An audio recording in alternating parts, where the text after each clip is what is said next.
sejam todos bem-vindos ao nosso Ares Podcast. Para quem está chegando agora, nós somos 3 pneumologistas colegas que vibram assim na mesma vibe e a gente se juntou nesse podcast para poder trazer informação clara, informação leve, de forma acessível para todo tipo de público. E hoje a gente tem um desafio aqui com os meus 2 colegas, que é o Dr. Fabrício, que é pneumologista pediatra e pneumologista de adulto, e Lívia, a doutora Lívia Lopes, que é pneumologista pediatra, minha colega, Fabrício, muito companheiro nosso, e hoje o nosso desafio é discutir os jabutis da pneumologia, os ranços. A gente costuma falar que é ranço, né? Que a gente tem ranço de algumas coisas e são coisas que a gente precisa desmistificar aqui e a gente não tem esse tempo todo durante a consulta para esmiuçar isso. Então hoje a gente vai botar as cartas todas na mesa sem esconder os ranços, tá? Vamos combinar assim. Então, primeiro ranço. As fake news, mas aí a gente não vai falar das fake news da internet ainda, depois a gente vai conversar sobre isso, mas as fake news dos nossos maiores inimigos, vamos dizer assim. A gente gosta, mas tem alguns momentos que as vovós, as titias e os vizinhos complicam muito a nossa vida, né? Então, vamos tentar entender essas fake news e desmistificar aqui. Fabrício, a primeira pergunta vai para você. Primeira fake news, a bombinha vicia e ataca o coração. Me ajuda nessa. Isso daí é clássico, né? Bombinha vicia é o que eu mais ouço.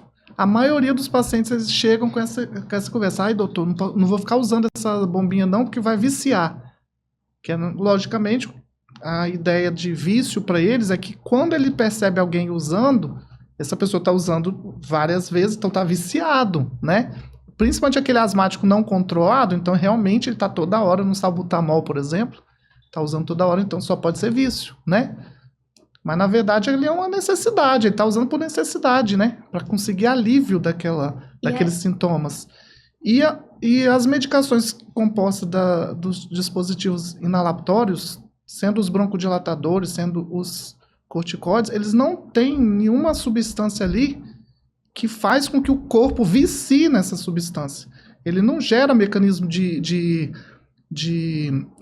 abstinência, nada disso. Então, tanto é assim que a maioria dos pacientes que fazem uso contínuo, eles desejam que não use. Eles mesmo param às vezes. Que vício é esse? Que ele consegue parar assim do nada, né? Sem ajuda preciso de me desintoxicar. Eles não têm isso. Então, essa história de vício, eu acho que a gente podia deixar um pouquinho de lado, né? É mito, né? É totalmente mito. É totalmente não mito. Existe. E ataca o coração também é outra que a gente ouve todos os dias, isso daí, né? Paciente novo, principalmente, né? Ou alguém que vem acompanhando o paciente, nossa, mas você passou essa medicação, fiquei com medo. Aí vem a avó, vem a tia, inclusive paciente adulto, né? Vem o marido, vem a esposa. Alguns das medicações que estão dentro desses dispositivos, eles podem causar algumas sensações que podem levar a pensar que ataca o coração, né? Os broncodilatadores, os beta-2 agonistas, principalmente, eles podem causar a sensação de taquipneia, ou taquicardia, né? Que é o coração acelerar, né? E isso é bem comum. Eu até brinco com meus pacientes adultos, claro, né? Criança não, eu falo assim, quer dizer agora que vocês não vão namorar com suas esposas e com seus maridos, porque isso também acelera o coração. Então, é mais ou menos nesse nível aí, né? E eu desconheço, sinceramente, como pneumologista, creio que você também, que algum paciente seu, ele teve algum problema nesse ponto aí. Nenhum, zero. De taquicardia, doença, né? Zero. As medicações hoje são extremamente seguras, né? Exatamente. Você brinca com eles, né? Eu brinco, olha, se a criança correr, o coração vai acelerar. Se a criança estiver com febre, o coração vai acelerar. Se a criança estiver em crise de asma, o coração vai acelerar. Isso é taquicardia e não ataque cardíaco, né? Que o pessoal confunde muito. Confunde. Vamos lá, Lívia, agora para você, tá? Mito ou verdade? O vento nas costas, o sorvete, andar descalço e abrir a geladeira. E o pior, andar descalço e descalço abrir a geladeira. Nossa. É uma tragédia, praticamente. A avó, como diz aquele, morre uma fada, né? Morre uma avó do coração quando vê um negócio disso acontecer. Então, eu até vi um post outro dia de um colega nosso e que eu achei sensacional. Isso não causa gripe, isso causa. Isso não causa gripe, isso causa. Então, assim, brincar na chuva, correr na chuva, não causa gripe. Estar num lugar aglomerado, cheio de gente, com um bebezinho, ele pode gripar. Porque a gripe, ela é transmitida, o vírus da gripe é transmitido através, né, das gotículas de uma pessoa que está infectada. Brincar no gelado, tomar gelado, nada disso causa doença, tá? O que eu costumo pedir para os meus pacientes é que durante o momento que a criança está gripada, ela evitar tomar o gelado porque vai irritar a garganta e ela vai tossir mais. Mas não é que isso está provocando a gripe, tá? Ela já está gripada, ela já está infectada pelo vírus, tá? Como que a gente pega as viroses, então? Principalmente em aglomerados, porque é em contato com pessoas doentes que a gente pega a doença, tá? Então, isso daí é mito. Então, e outra coisa, a gente tem que entender o que é fator irritante da via aérea. Muitas vezes a pessoa, por exemplo, tomar o gelado vai desencadear asma? Não vai. Principalmente se a asma está controlada. É um paciente que está controlando, está medicando certinho, bonitinho a sua asma. Agora, o gelado em excesso, né? A mudança brusca de temperatura, né? Principalmente essas pessoas que trabalham em câmaras frias e tudo mais. Óbvio que isso é um fator irritante para a via aérea, caso você esteja com a sua asma descontrolada. Tem paciente que chega para mim e falou: doutor, pelo amor de Deus, eu tenho que aposentar, porque olha o trabalho que eu faço. Trabalho no frigorífico. Porque tem asma. Óbvio que a pessoa está desesperada. A gente começa o tratamento e, em geral, a pessoa entende que o que faltava para ela era tratar e não se aposentar. Controlar o ambiente, né? Controle. Controle, porque a gente tá exposto a isso sempre, né? Então, até pra mãe não ficar com medo do sorvete, da geladeira, da mudança de temperatura, eu costumo falar isso também no consultório, se o seu filho tá controlado, se ele tá estabilizado da doença dele, ele não vai ser... isso não vai ser um gatilho para ele, né? A gente costuma falar que essas coisas são gatilhos. Os gatilhos não vão funcionar, a gente bota uma barreira ali. Isso é controle, né? É você não descompensar, mesmo quando você está diante dos gatilhos. E uma criança saudável, ela pode fazer tudo, gente. Até onde a mãe mandar, e até onde a mãe deixar, mas ela pode fazer tudo. Mas a mãe não fala assim, Sabrina, ó. Doutor, fala pra ele que não pode ir lá fora. Fala pra ele que não pode correr, gelado. Que não pode... Aí eu falei assim, não, olha só, seu filho vai fazer tudo que uma criança normal pode fazer. Lógico que dentro da sua limitação de mãe, né? Que você vai ter as limitações, né? Que vai dar a limitação para ele. Mas o que uma criança não asmática faz, o asmático pode fazer, desde que esteja com a doença controlada, né? A frase primordial aqui é: deixa a criança ser criança, e se o paciente tiver asma, ele tem que estar em tratamento para controle, e ele vai brincar com um coleguinha que não tem asma e vai aguentar. Deixa seu filho brincar. Porque isso é o que todo mundo fala, né? Que a criança tem asma, ela não pode correr, ela não pode brincar, ela não pode jogar bola, ela não pode fazer nada. Inclusive, as mães pedem, assim, pra gente fazer laudo pra criança não fazer nem educação física na escola, né? Mas a criança acredita nisso, o paciente acredita nisso. Porque ele vai lá fazer viajar para Domingos Martins no inverno. Chega lá, quase morre. Tem gente que fala assim, não, entrei num chalé, aquele chalé que tá fechado, quase morreu. Então, assim, nunca mais vou. Como se fosse uma coisa impossível dele fazer na vida. Porque não está tratando. Simples assim. Se a gente entender a importância desse tratamento, desse controle da doença, eu acho que a pessoa vai ter vida. Liberdade, né? Nossa, é como se fosse uma nova vida.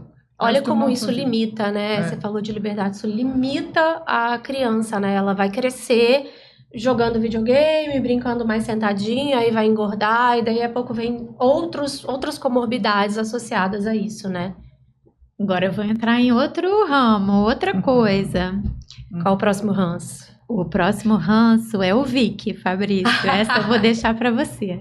Menina, eu vou confessar assim que, tirando a nossa conhecida, né, nossa querida Dalete aí, que gosta de um... Deixa eu contextualizar, a gente tem uma colega que ama Vic, e é Vic para tudo. Eu acho que ela deve passar Vic até para quando ela tá com dor de cabeça, ela usa Vic, né?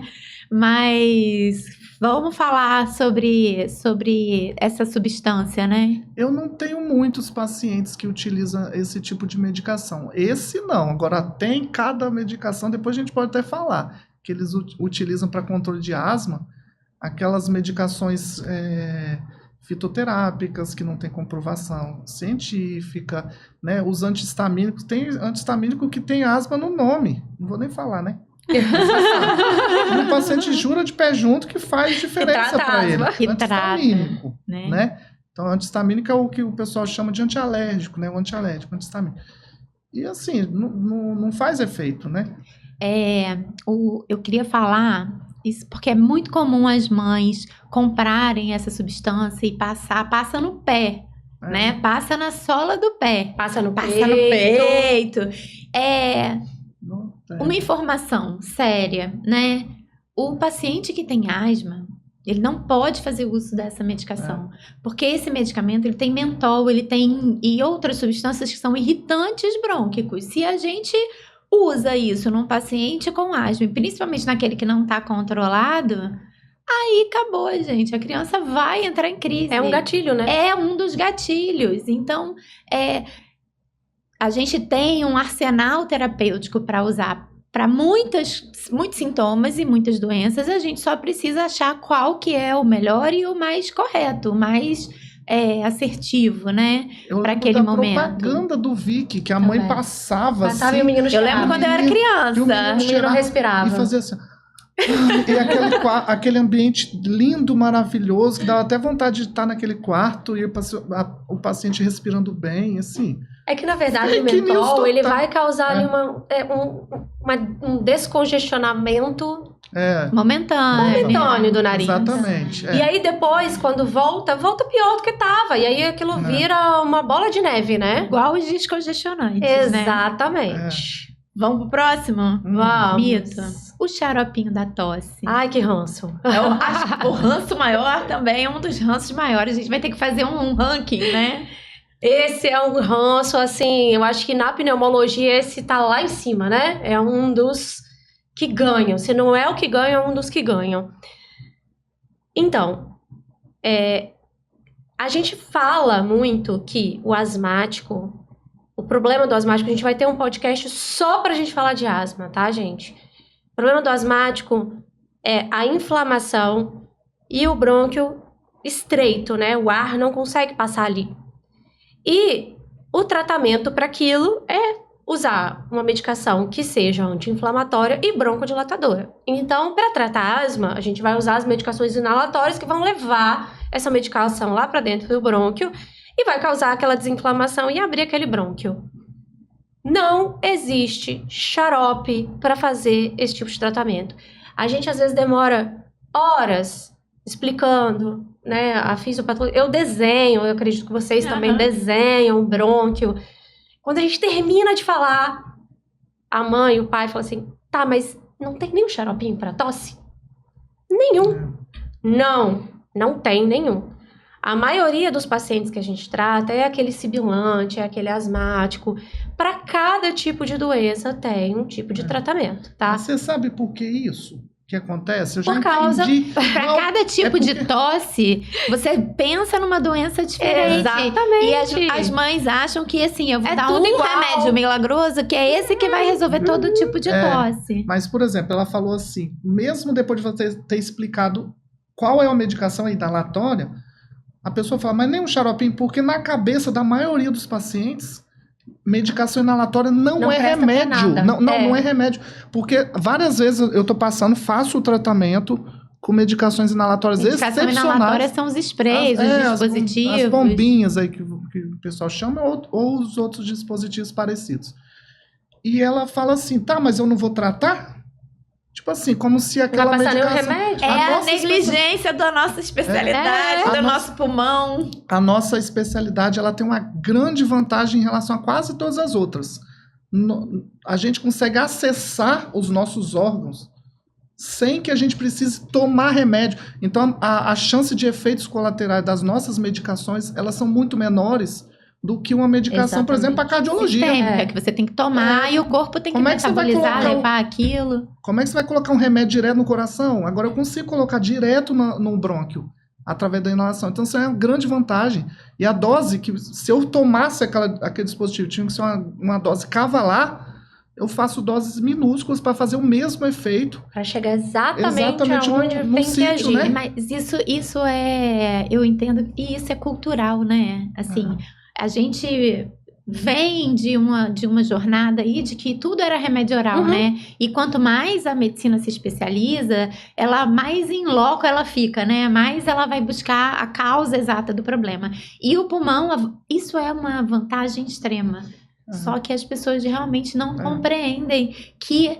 E tem muito mais medo, por exemplo, o corticoide, né? Tem muito mais medo de usar o corticoide na forma da bombinha, que é o tratamento, uma base do tratamento da asma, do que tomar a famosa prednisolona, que eles consideram como xarope para tosse, que né? é o xarope da tosse. É incrível, né, Eu acho que Lívia? o primeiro ponto, eles querem, quando as pessoas perguntam pra gente, o xarope da tosse é esse. É o principal, É o corticoide. Não vai passar o xaropinho. Porque o corticoide é uma dose cavalar de medicação que tem uma série de efeitos colaterais, vai resolver a asma, mas vai trazer efeitos colaterais grandes. Então, se a gente consegue fazer a medicação inalatória, é muito melhor. É principalmente esse que engorda, que faz os efeitos nocivos para os ossos, para as articulações. No caso das crianças, atrapalha o crescimento, né? Dentre outras tantas coisas que ele pode fazer. E as pessoas estão com medo de usar dose que, por maior que seja, ainda bem menor do que um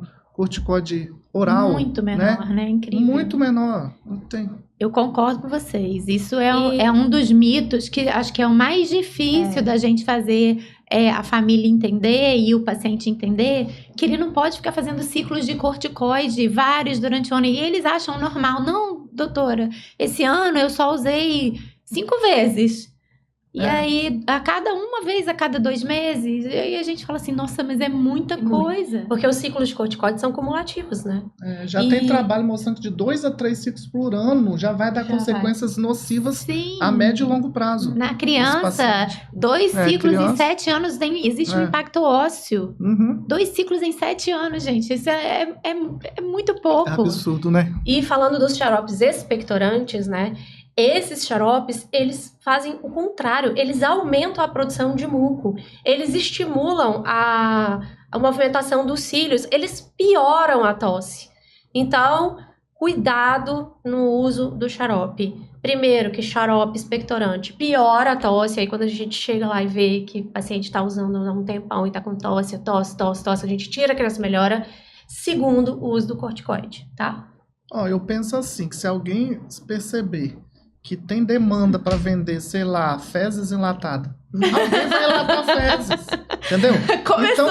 Não, eu penso assim, então, se alguém percebe que existe uma demanda da população, das mães, dos pacientes, quem seja, de um xaropinho para tosse, alguém que quer ganhar dinheiro, alguma empresa que quer ganhar dinheiro, vai fazer o xaropinho para tosse. E vai ter alguém e vai vendendo. ter ali, que inclusive a maioria deles fica numa área que não precisa passar pelo balcão.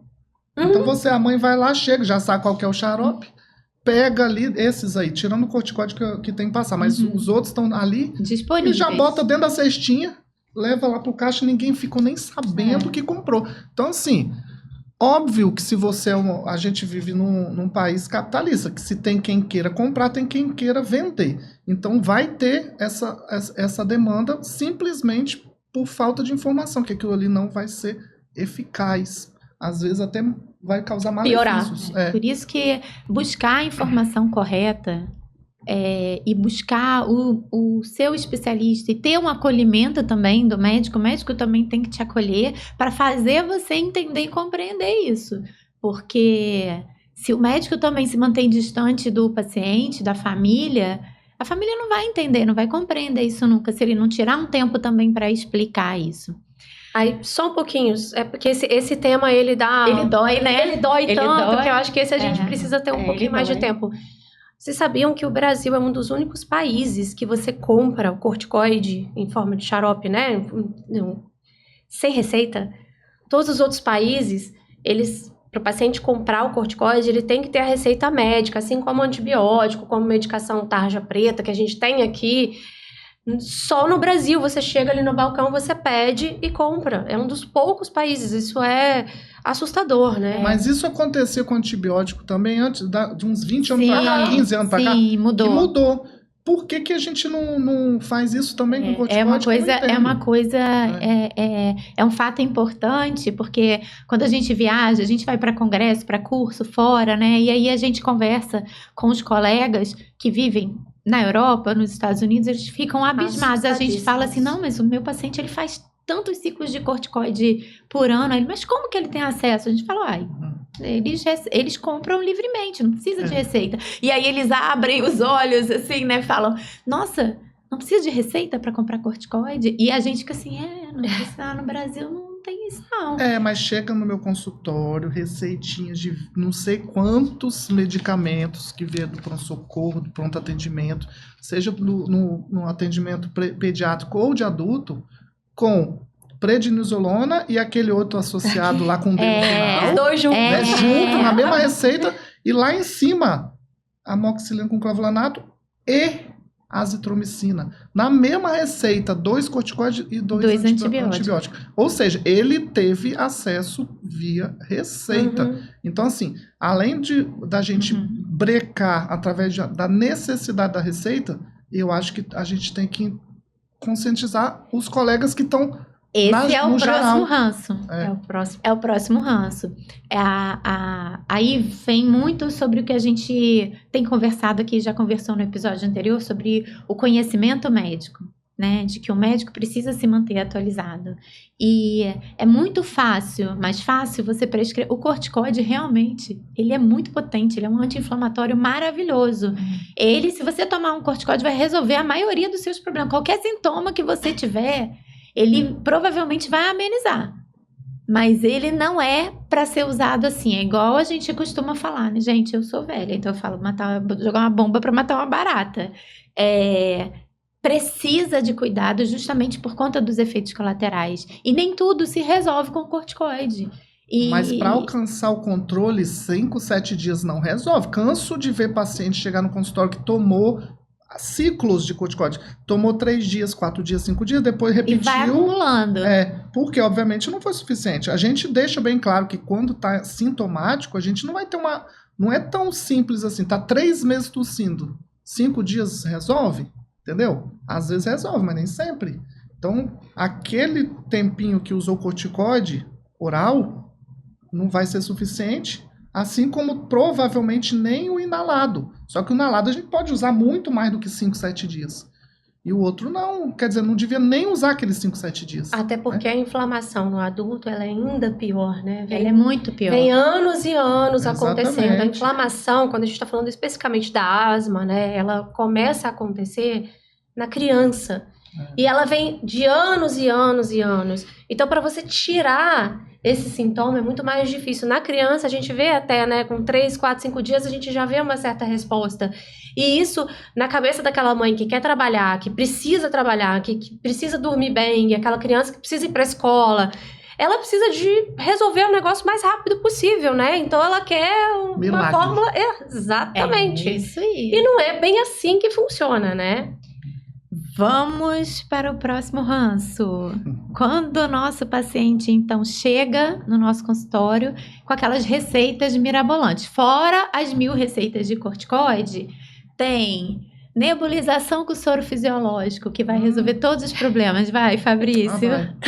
Com certeza. Quem dera, hein? Já pensou? Pode ser, só se fosse soro fisiológico bento. Super power.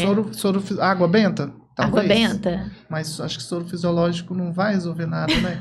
O que tá fazendo? Que crença. Tipo, o que você, sei lá, eu nem sei se aumenta a hidratação de vias aéreas, porque é isotônico, então não vai fazer muita diferença. Você né? usa, prescreve nebulização? Como é que é? Pra asma? Normalmente. Não, eu só prescrevo nebulização quando é paciente com bronquiectasia, paciente hipersecretivo, que tem dificuldade de limpeza das vias aéreas inferiores, solução hipertônica, né, que manda manipular e tudo mais. Alguns pacientes meus usam e até gostam, mas para o dia a dia, a solução com soro fisiológico que a gente compra na farmácia, eu nem lembro se eu já prescrevi. Eu acho que eu nunca prescrevi isso, nem na época da ignorância, logo recém-formada ali, né? Acho que nem lá. Eu também não. A nebulização, eu prescrevo muito para laringite, né? A gente tem na pediatria, assim, casos e mais casos. Laringite viral, laringite estridulosa, mas a gente não prescreve pura, né? A gente prescreve com corticóide de tratamento da nebulização. O tratamento da laringite domiciliar é com corticóide inalado e adrenalina na emergência, né? Então, é específico para aquela situação.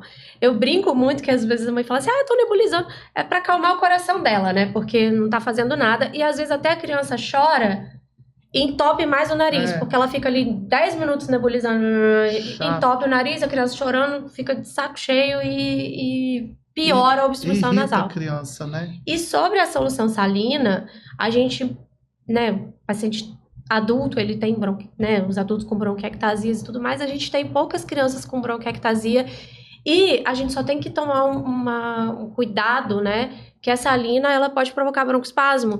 Então, o que o Fabrício está falando, ele especificamente para determinados pacientes, ele prescreve. Não existe um combo também, né? Exatamente, não existe um combo para todo mundo, não é? Cada paciente é um. Então, para determinadas pessoas, esse tratamento vai funcionar. Para aquela outra, vai piorar. A gente tem que tomar muito cuidado, porque a vizinha fala assim, o doutor Fabrício prescreveu uma nebulização boa, toma aí. E a pessoa tem asma. Sempre. Isso sempre. E a pessoa tem asma, faz um broncoespasmo, né? Por conta da nebulização. Então, muito cuidado até se você... Eu sei que você tá, né, com todo carinho, né? Falando, olha, eu tenho carinho, eu uso essa medicação, é boa pra mim, mas cuidado, o que é bom pra você não é bom pro outro. E eu tenho que agradecer a Niela, hein? Que me ajudou direitinho nessas nebulizações, né? Eu confesso, eu particularmente uso muito pouco nebulizador, tá? Eu uso pouco, tenho um pouco de ranço com aqueles aparelhinhos, assim, eu tenho um problema com a higienização, mas realmente... Que quebra à toa. E quebra... A mãe tem que comprar e eles são cada vez mais caros. E a gente usa realmente na pediatria para tratamento da laringite. Mas o principal tratamento acaba sendo mesmo via pronto-socorro, né? Com aplicação de corticoide, com adrenalina. E aí vem um ponto também com a laringite. A gente... às vezes prescreve e você tem que saber qual é o nebulizador que essa mãe tem em casa, se vai dar certo com aquela medicação, porque não é todo nebulizador que nebuliza toda a medicação. Exatamente. Então, assim... Mas é uma imagem dramática, né? Você pensa, tem uma criança no colo da mãe... com o nebulizador, aquela cara. Isso é histórico, se você filma ou tira foto e bota no Instagram, ela é uma imagem que é impactante. Então impactante. É bonito, né? É bonito. Você tá e aí, é o que ele falou, tem criança também que dorme com o sorinho fisiológico. Então, se a mãe fala pra mim, doutora, eu faço e ele dorme, eu falo, tudo bem, mas não vai fazer nenhum efeito pro pulmão dele. E você tem que observar. Eu costumo falar assim, observa se seu filho tosse quando você nebuliza com soro fisiológico comum. Porque se ele tosse, aquilo está irritando ele, é melhor não fazer, né? Porque às vezes piora mesmo, né? Então, ranço. Próximo. Lívia. A gente vai ter também um podcast só sobre esse ranço. Ao olho da Lívia. O princípio de pneumonia. Ai, que ranço. Eu vou embora, né? Que ranço. Aqui, Ai, que ranço. Nossa, Vamos entrar nesse mérito. Esse me irrita muito também. Gente, não existe princípio de pneumonia. Ou tem pneumonia ou não tem pneumonia, tá? As pneumonias, principalmente em criança, né, são principalmente causadas por vírus. Então, a maioria das pneumonias são virais. E tem as pneumonias bacterianas, pneumonia pequena, lobar, uma pneumonia extensa, ok, né? Mas princípio de pneumonia, geralmente, é uma criança que está ali com asma, vai na emergência, faz um raio-x, tem o hilo mais infiltradinho, depois a gente pode, né, na aula de asma, na nossa discussão sobre asma, falar um pouquinho por que o hilo, que é aquela região que é mais vascularizada, que os brônquios ficam mais edemaciados, ficam mais inchadinhos ali. Por que o raio-x fica alterado? O raio-x fica alterado, fica sujinho.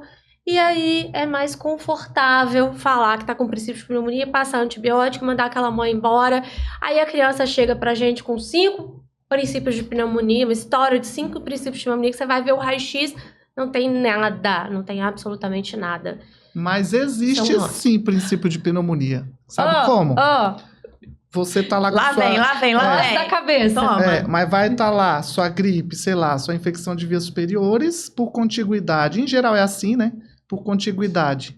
Esse micro-organismo, esse processo inflamatório, ele vai migrando para as vias inferiores, atinge o alvéolo, e aí, princípio de pneumonia. Nesse momento, ela iniciou, a partir daí é pneumonia. Mas não tem como Mas você ver isso no raio-x, isso né, gente? Não tem como olhar o raio-x e falar que é princípio de pneumonia. Mas se você for falar de um processo evolutivo da pneumonia, sim, é esse existe. Fisiopatologicamente, né? Pela fisiopatologia. Mas tem uma hora que ela tem que começar, né? Vamos falar a grosso modo mesmo? Posso falar? Pode. Eu também tenho uma teoria. Princípio de pneumonia é isso, ó, pra mim.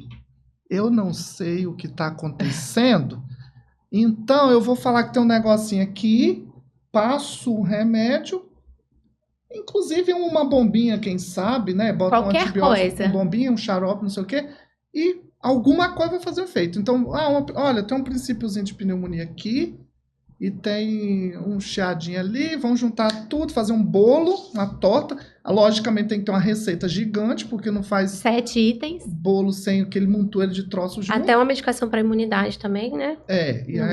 Isso aí sim. E aí pronto, para mim o princípio de pneumonia é isso. A minha convicção é igual à sua. Igualzinho. É o paciente que vai procurar ajuda e quando o médico olha... E as pessoas acham que é fácil também ver um raio-x, analisar uma radiografia, né? Eu costumo falar para os residentes, né?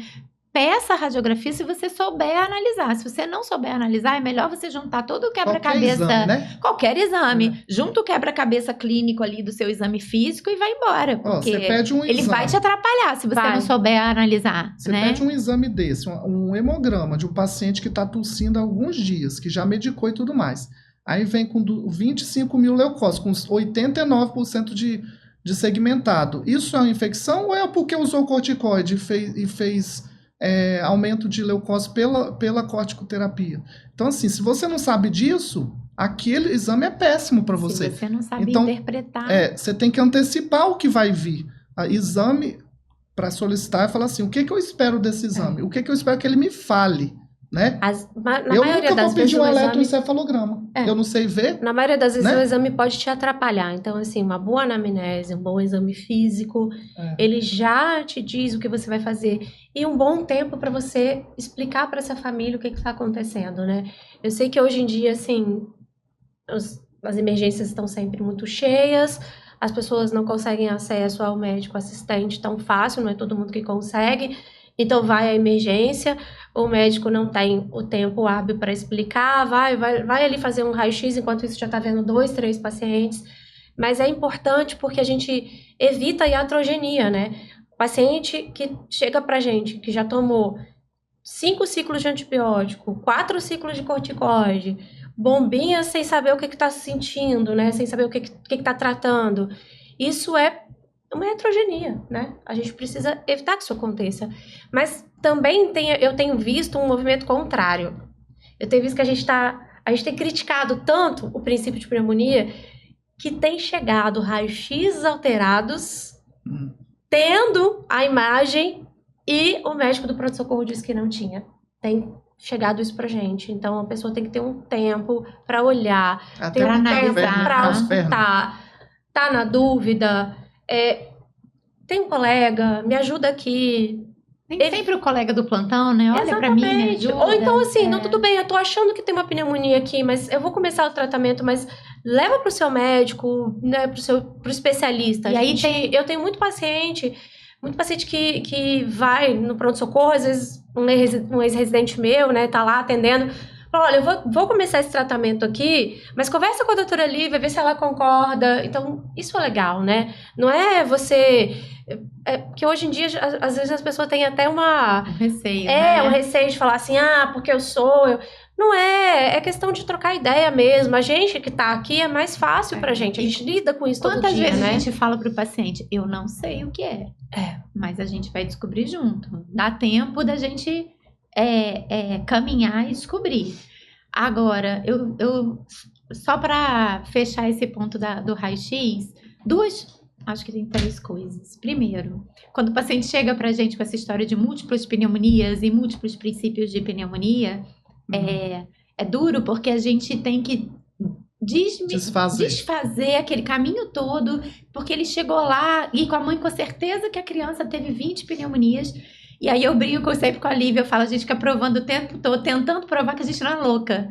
Entendeu? Porque as mães viram, as mães olham pra gente e falam assim, gente, o que essa doutora tá falando que meu filho nunca teve pneumonia, né? Isso onde eu atendo, eu tenho acesso aos raios-x feitos no pronto atendimento. Todos eles eu consigo ver. Então, assim, o paciente fala, olha, já é a 3ª pneumonia em 6 meses. A maioria das vezes eu já sei que não é. A gente já sabe. De vez em quando me surpreendo que é. Mas isso é uma exceção. É raro. A maioria das vezes não é. E a gente tá vendo ali que não é. Eu falo, olha só, eu acho que você não teve nenhuma pneumonia. Aí a paciente fala assim, não, doutor, eu tive pneumonia. Eu falei assim, não teve, porque eu tô vendo os raios-x. Aí ela falou assim, não, mas o médico diagnosticou. Fica com raiva da gente. Aí eu falo, é difícil fazer isso, não é fácil. Porque, como assim que eu não tive pneumonia? Aí você tem que fazer todo esse trabalho de reconstrução do diagnóstico, né? Que diagnóstico, então, que eu tive se não foi pneumonia? O que está repetindo? Então, a gente tem que ir partindo assim, tosse recorrente, falta de ar recorrente. Né? Investigar o que pode causar isso, se não foi a pneumonia, entendeu? Eu falo que a gente faz um trabalho de detetive. O nosso trabalho é devagar, ali é lentinho, mas ele chega no ponto, né? A maioria das vezes é asma, né? A maioria das vezes é asma. E aí você tocou num ponto importante. A gente, muitas vezes, não tem acesso ao raio-x. E aí, isso aqui eu acho que eu preciso falar para 2 grupos. Pedido do coração. Eu sei que você vai pedir. Pedido do coração. Primeiro, os colegas médicos forneçam as imagens para os pacientes. Não tem como a gente saber se o paciente está fazendo pneumonia recorrente se a gente não tem as imagens antigas. Não tem como. E os pais, os próprios pacientes, vocês têm direito a qualquer documento médico, qualquer exame médico que vocês façam em qualquer lugar. Seja no SUS, seja no particular, vocês têm direito. Sempre tem. Mas é digital, doutora, fica lá no computador. Fica no computador, mas tem um login, tem uma senha. E, em último caso, não é o ideal. Mas, em último caso, tira uma foto do celular, para garantir que você vai ter aquela imagem. Boa foto, pelo amor de Deus. Uma boa foto. Mas, assim... Limpar a câmera, né? Limpar a câmera, né, amigo? Limpar a câmera. Mas a gente precisa ter esse acesso. Então, assim, facilita a nossa vida, por favor, pedidinho do coração, né? Pro médico do trabalho também, tá? Quando quiser laudo. Tá vendo? Por favor. Né? Porque a gente não faz laudo adivinhando o que vocês viram, não, por gentileza. Né? A gente precisa ter acesso. Posso partir pro próximo? Pode. Sim. O remedinho da imunidade. Ai, que ranço. E aí? Vai, Lívia, vamos lá. Não, primeiro que antes de se falar em remédio, as pessoas falam a vitamina da imunidade, né? Não tem uma vitamina para imunidade? Gente, olha só. A deficiência de vitamina, ela tem que ser tratada. O excesso de vitamina, ele faz mais mal do que a falta. Então, não existe a gente ficar tacando um monte de... polivitamínico, um monte de vitamina para melhorar a imunidade. Isso não existe. Está com deficiência de ferro, vai tomar asfalto ferroso. Está com deficiência de vitamina D, vai tomar vitamina D. Está com deficiência de vitamina C, vai tomar vitamina C. Isso aí estamos claros. Nenhuma delas leva a aumento da imunidade. E aí existem as medicações, né, que o pessoal usa e às vezes, o que acontece? Às vezes, Bem famoso. Às vezes, elas estão juntas, essas medicações estão juntas, assim, é meio que... O combo. Não vou falar o nome aqui, gente, mas é um combo, assim, que faz. É o fulano junto com o fulano, junto com o fulano, junto com o fulano. Gente, pelo amor de Deus, quanto custou essa receita no balcão da farmácia? Eu vou falar, posso falar? Eu vou falar. Fala. O famoso. Não, a gente tem um medicamento que chama Montelukast. E 100% das mães vêm no meu consultório falando, não, o pediatra prescreveu para imunidade. E, gente, o Montelukast não é um medicamento para imunidade. Ele não vai aumentar a imunidade. Eu realmente não sei de onde que surgiu isso, mas ele não é para isso. Ponto. A gente não vai entrar no mérito do medicamento, o que ele trata. É um antileucotrieno que vai antileucotrieno. agir antagonizando uma das moléculas da inflamação e ponto final. Só Apenas isso. uma. Isso. Não tem nada a ver com a parte da Antihistamínico, né? imunidade. Que também age no... Exatamente. E o que a Lívia falou é muito importante. A deficiência imunológica é uma doença muito grave.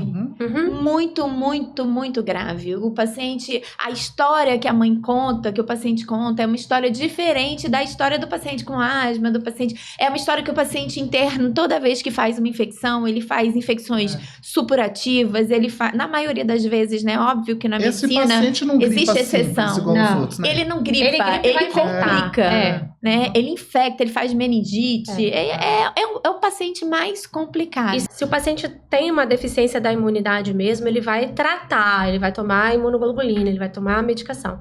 E um outro ponto é que eu sempre falo, né? A criança, ela nasceu num ambiente em que ela não conhecia os vírus, bactérias e tudo mais. Então, ela precisa... Só existem duas formas dela ganhar imunidade. Ela faz a vacina ou ela pega a doença. Então... As famílias hoje, elas não querem que as crianças adoeçam. As crianças precisam adoecer para ganhar anticorpos contra aqueles vírus. O que elas não podem realmente é adoecer e ficar arrastado o quadro, é infectar, é fazer uma crise de asma. É aí que a gente entra, né? Ela vai gripar, eu costumo falar isso, eu preciso que ele gripe, eu só não quero que ele fique um mês gripado. Ele vai ficar um mês gripado se ele é alérgico, né? E aí ele junta tudo, vira um combo. Mas, gente, para de querer que a criança não adoeça. É preciso que isso aconteça. Ela tá num e-mail que ela tem contato com os fala aí vírus, da sua né? experiência. Não, assim, principalmente em criança, entra pra creche, acabou o sossego dos pais, porque eles vão ter... Eu falo que creche é zoológico de vírus. Zoológico de vírus, Porque adorei. vai trocando vírus um com o outro, aí quando você tá melhorando, vem outro e acabou. Aí fica eternamente gripado. Só que eu falo pros pais, quando eles chegam com essas queixas, são duas coisas diferentes. O quadro infeccioso e o quadro inflamatório. Se o seu filho não tem asma e rinite, ele não tem, ele é só uma criança que está gripando. Ele vai pegar gripe ou resfriado. Vai durar de 3 a 7 dias, que é a média ali. E depois acabou. Agora, se ele tiver geneticamente a predisposição de ter asma e rinite, ele é um asmático, ele vai pegar o resfriado, a gripe, vai ter todos os sintomas do resfriado da gripe e isso vai acabar. O que vai continuar é a asma. Então vai continuar a tosse, que era mais catarrenta, não sei o quê. Ela permanece mais sequinha, piora à noite, não consegue dormir de noite. Né? Então, assim, se for essa situação, eu posso agir. Agora, a outra é viver. E ter paciência, ou tira da creche. E a Lívia falou uma coisa interessante, né? Os pais não querem que as crianças peguem as doenças, se adoeçam, e ao mesmo tempo a gente está vivendo esse momento anti-vacina. Eles não querem vacinar.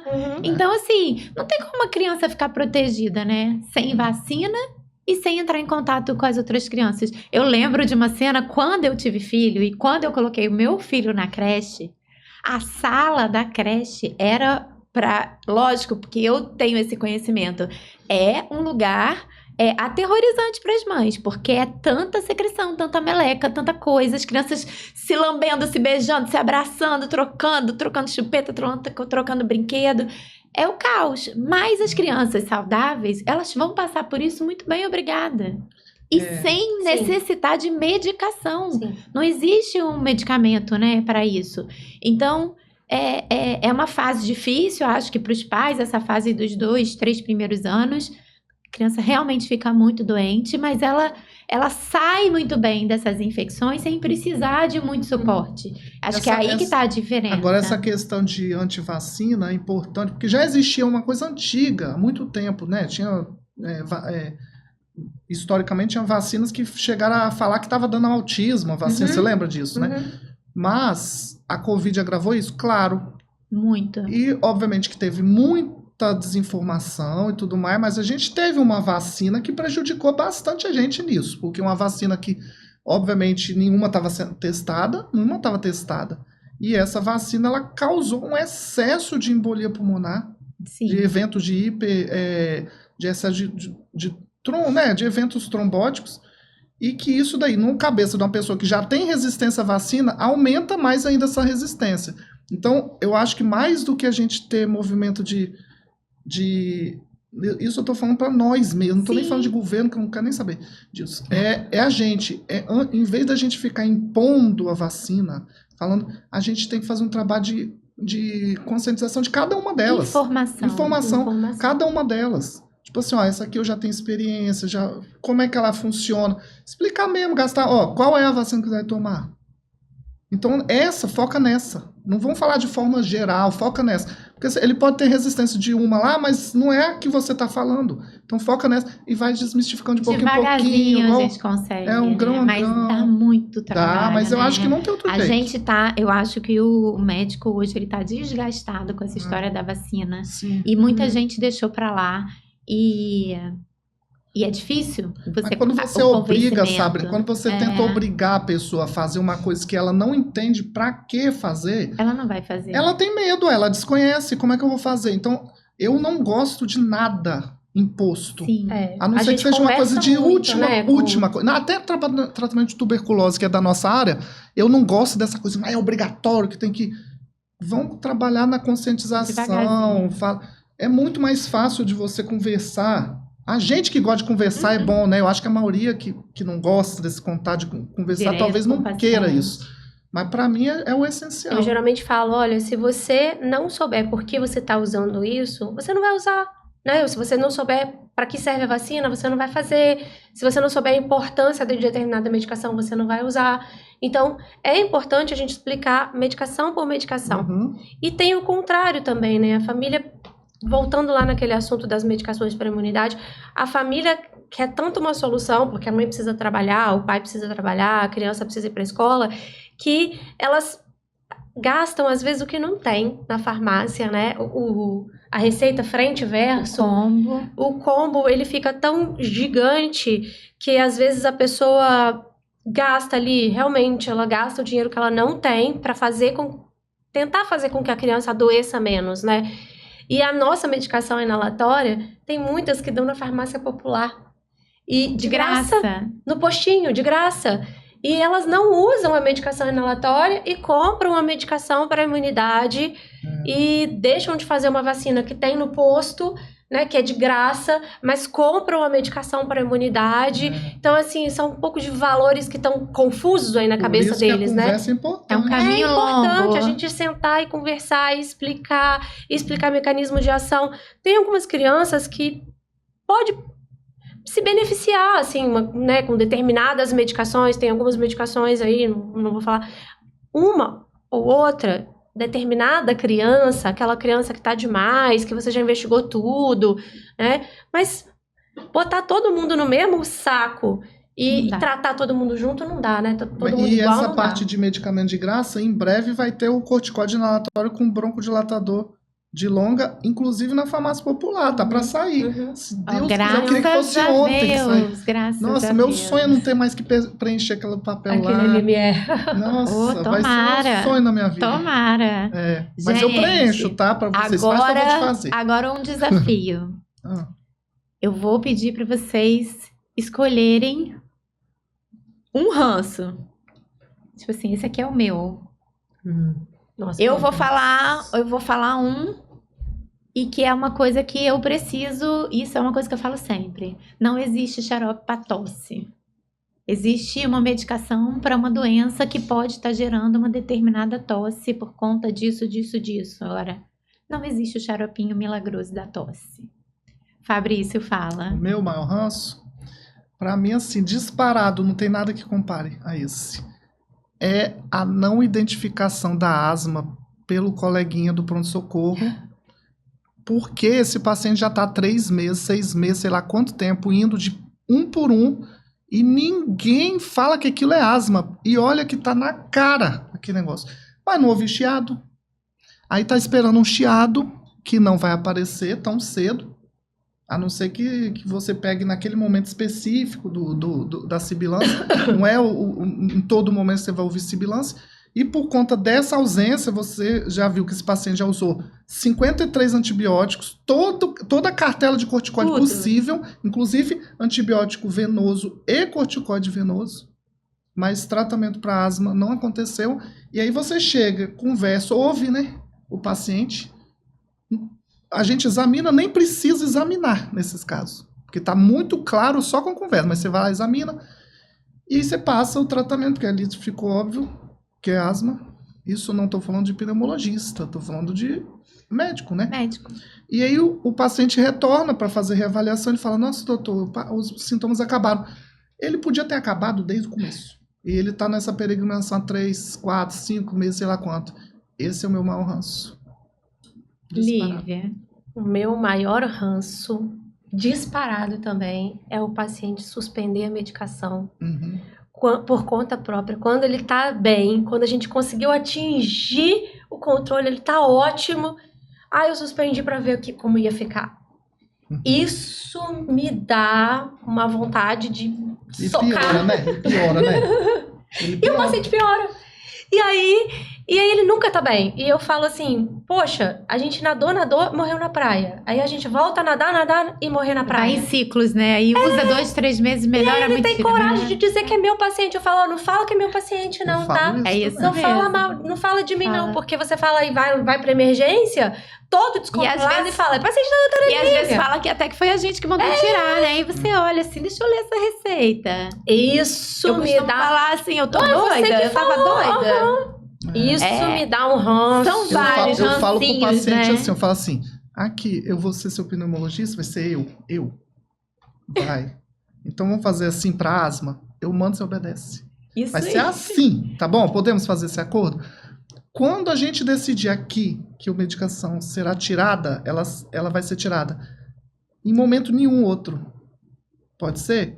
Logicamente que vai ter aquele paciente que vai tirar. E muitas vezes quando acontece isso, quando tira... Aí o paciente volta, porque obviamente piorou, igual você falou. Aí o que eu falo? E aí, piorou? Piorou. Tá vendo? E isso quer dizer o quê? O que você acha? Por que você estava sem sintoma e de repente os sintomas voltaram? Por causa do remédio que eu parei, né? Eu falei, você entendeu? Eu não falei, quem falou foi você. Então você entendeu que esse teste, vamos servir como um teste. A gente fez um teste. Você acabou de testar que você não pode ficar sem um remédio. Então vamos fazer assim, vamos decidir aqui. Nós dois decidimos sempre junto. Não vou te dar essa responsabilidade. É muito difícil essa decisão. Uhum. A gente decide junto, 2 pessoas pensando junto. Então eu tento trazer o paciente para... Porque o caminho é junto, né? O caminhar é junto, uma né? coisa que eu fico triste, assim, às vezes eu brinco com meus pacientes, né? Às vezes tá tomando medicação para neuro, anticonvulsivante, né? Eles não têm coragem de suspender o anticonvulsivante. Tem medo da crise de convulsão, mas não tem medo de uma crise de asma. E entre uma crise convulsiva e uma crise de asma, entre as duas, a que mata é a de asma. Então, isso é um absurdo, assim, Mas você sabe o que melhorou muito a adesão dos meus pacientes ultimamente? Aprendi a contar história de terror. Eu conto mesmo, eu começo a falar, eu passei, que não sei o que, eu falei assim, aí eu começo, como se nada, não tivesse nada. Aí eu falei, o paciente fez exatamente isso, quer saber da história? Morreu. Então. Aí, conta, aí eu começo a contar. Conta uma história real mesmo, história real, não conto nada inventado. Gente, eu vou ter que cortar vocês. A conversa tá ótima, mas a gente se empolgou nos ranços. Se empolgou nos ranços, então... É muito ranço. A gente pode depois fazer um outro episódio sobre isso. Mas eu vou agradecer vocês imensamente, né? A gente tá nessa força-tarefa aqui de levar informação. Eu preciso fazer um agradecimento à Medcom que está com a gente e eu vou pedir para vocês para seguir a gente no Instagram e a gente está com outros canais no YouTube, no Spotify, a gente está com o nosso podcast no Spotify. A gente está aqui para caminhar juntos, a gente com vocês, para a gente respirar melhor, né? Fala seu Instagram. O meu Instagram é doutorasabrina.pneumo. Pode falar o seu, Fabrício. O meu é Dr. Fabrício Pneumo. E o meu é doutora.Lívia M. Lopes. E vai estar aqui depois no Instagram e nas nossas mídias aqui para vocês seguirem. E comenta aqui embaixo se vocês querem algum assunto e se vocês querem fazer pergunta pra gente, quer falar sobre algum outro tema, a gente tá aqui disponível. Isso aí, gente. Tchau, tchau. Tchau, tchau.